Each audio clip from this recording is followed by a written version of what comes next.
আসসালামু আলাইকুম রাহমাতুল্লাহি ওবারাকাতুহু। সালাম, আদাব, নমস্কার সকল ধর্মের মানুষরাই একজন আরেকজনকে দেখলে দিয়ে থাকি। সেই সালাম, আদাব, নমস্কার দিয়ে যদি আপনি যে কোনো মানুষকে বশীকরণ করতে চান, তাহলে আজকের বলা এই ভিডিওটি আপনার জন্য।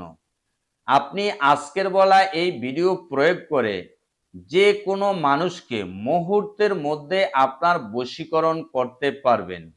ওই মানুষটির আপনার নাম জানার প্রয়োজন হবে না এবং আপনাকে মন্ত্র ও জপ করার প্রয়োজন হবে না। আপনি শুধুমাত্র মুসলিম হলে আসসালামু আলাইকুম বলবেন। অন্যান্য ধর্ম অবলম্বী ব্যক্তিরা আদাব বা নমস্কার যে যাই বলেন না কেন, আপনি শুধু সালাম, আদাব, নমস্কার দেওয়ার সাথে সাথেই আপনার সামনের ব্যক্তি আপনার বশীকরণ হয়ে যাবে। আপনার কাঙ্ক্ষিত ব্যক্তি এমপি হোক বা মন্ত্রী হোক, রাজা হোক বা প্রজা হোক, কোটিপতি হোক বা ভিখারি হোক, নারী হোক বা পুরুষ হোক, বা আপনার কঠোর কোনো শত্রু হোক, যে শত্রু আপনাকে দেখা মাত্র সাপের মতো ফোঁস করে উঠত, সেই শত্রুকেও যদি আপনি সালাম দিতে পারেন, সাথে সাথে আপনার কাঙ্ক্ষিত ব্যক্তি আপনার বশীকরণ হয়ে যাবে। বন্ধুরা, আজকের বলা এই ভিডিওর শক্তি কতটা তা আমি আপনাদেরকে ভাষায় ব্যক্ত করতে পারবো না। আপনারা শুধুমাত্র প্রয়োগ করলেই বুঝতে পারবেন এই ভিডিওর শক্তি কতটুকু। বন্ধুরা, আমি আজকে ভিডিওটি বেশি বড় করব না, সংক্ষেপে আপনাদেরকে বলার চেষ্টা করব। আজকের ভিডিওর শক্তি শুধু আপনার ডান হাতের ভিতরেই থাকবে।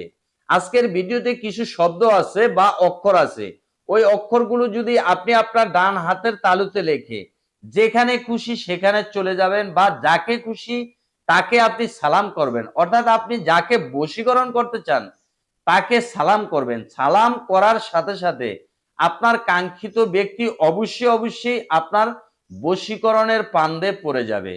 তো চলুন শুরু করা যাক। আপনি যদি যন্ত্রমন্ত্র, তন্ত্র, টোটকার প্রতি আগ্রহী হয়ে থাকেন, আপনি তান্ত্রিক ক্রিয়া শিখতে চান, তাহলে আমার চ্যানেলটি এখনই সাবস্ক্রাইব করে পাশের বেল আইকনটি অল ক্লিক করে দিন। তবে হ্যাঁ, ভিডিও দেখার সাথে সাথে লাইক, শেয়ার, কমেন্ট করতে ভুলবেন না। তো চলুন, আজকের বলা এই যন্ত্রটি আপনি কিভাবে আপনার হাতের তালুতে লিখবেন, কিভাবে প্রয়োগ করবেন, বিস্তারিত বলে দিচ্ছি। চলুন যন্ত্রটি দেখে আসি। হ্যাঁ বন্ধুরা, আপনারা অবশ্যই যন্ত্র বা অক্ষরগুলো দেখতে পাচ্ছেন। এখানে যে অক্ষরগুলো আছে আপনাকে হুবহু একইভাবে এই অক্ষরগুলো আপনাকে লিখতে হবে। তবে অক্ষরগুলো লিখতে হবে জাফরান কস্তুরী কালি দ্বারা।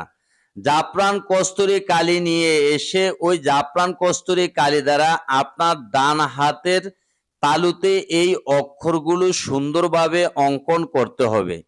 ডান হাতের তালুতে অঙ্কন করে আপনি যেখানে খুশি সেখানে চলে যাবেন এবং যাকে বশীকরণ করবেন বা যাকে সালাম দিবেন সেই আপনার বশীকরণ হয়ে যাবে। তবে এই যন্ত্রটি কখন, কোথায়, কিভাবে অঙ্কন করবেন কোনো প্রয়োজন নয়। আপনি যে কোনো সময় এই যন্ত্রটি অঙ্কন করতে পারবেন বা যে কোনো বারে এই যন্ত্রটি আপনি অঙ্কন করতে পারবেন। তবে আপনি যদি সকালবেলা ঘর থেকে বাইর হন তাহলে দেখা গেলে এই যন্ত্রটি লিখে আপনি যেখানে খুশি সেখানে চলে গেলেন, আপনি অফিসে গেলেন, আদালতে গেলেন, অর্থাৎ কারো উদ্দেশ্যে গেলেন, আপনি তাকে বশীকরণ করবেন, সালাম দিবেন, এরকম উদ্দেশ্য করে গিয়ে তার পরের দিন যদি মনে করেন পুনরায় আবার লিখতে হবে, তাহলে আবার পুনরায় লেখে আপনি যেখানে খুশি সেখানে চলে যাবেন। তো আশা করছি বুঝতে পারছেন। আল্লাহ হাফেজ।